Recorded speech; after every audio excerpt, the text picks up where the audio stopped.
लोकसभा क्षेत्र से सांसद और आजाद समाज पार्टी के अध्यक्ष चंद्रशेखर आजाद नाराज हैं। खफा है यूपी के मुख्यमंत्री योगी आदित्यनाथ से।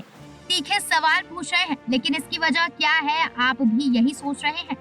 चलिए बताते हैं। दरअसल योगी सरकार ने शिक्षा के क्षेत्र में बड़ा फैसला लिया है। इसके तहत राज्य के सरकारी स्कूलों में रामायण और वेद पर वर्कशॉप चलाई जाएंगी। सभी परिषदीय उच्च प्राथमिक और कंपोजिट स्कूलों में कक्षा 6 से 8 तक का पढ़ने वाले बच्चों के लिए यूपी का संस्कृत विभाग कार्यशाला आयोजित करने जा रहा है। इस कार्यशाला में संगीत कला के साथ साथ भारतीय संस्कृति से जुड़ी विधाओं की जानकारी बच्चों को दी जाएगी। बच्चों के लिए गर्मी की छुट्टियों में आयोजित होने वाली ये वर्कशॉप 21 मई से 25 जून के बीच में होगी। बस सरकार के इसी फैसले को लेकर चंद्रशेखर आजाद ने संविधान की मूल भावना का उल्लंघन बताया है। भीम आर्मी चीफ ने योगी सरकार को घेरते हुए एक लंबा सा पोस्ट अपने एक्स हैंडल पर किया, जिसमें उन्होंने कहा, योगी सरकार द्वारा उत्तर प्रदेश के सरकारी स्कूलों में रामायण और वेद पर एक पक्षीय कार्यशालाएं अनिवार्य करना न केवल संविधान की मूल भावना का उल्लंघन है, बल्कि ये देश की सामाजिक विविधता पर भी सीधा प्रहार है। ये फैसला बताता है कि सरकार शिक्षा नहीं, धार्मिक ध्रुवीकरण के जरिए राजनीतिक लाभ लेने का काम कर रही है।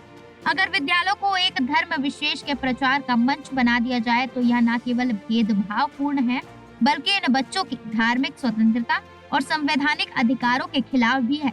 अगर राज्य सरकार अपने एजेंडे के तहत धार्मिक कार्यशालाएं थोपती है तो ये संविधान की हत्या जैसा गंभीर आरोप है। इसके आगे चंद्रशेखर आजाद ने सूबे के मुखिया से सीधा सवाल पूछ लिया। लिखा, मैं पूछना चाहता हूँ मुख्यमंत्री योगी आदित्यनाथ जी से, शिक्षा के नाम पर एक धर्म थोपने की साजिश संविधान की हत्या नहीं तो और क्या।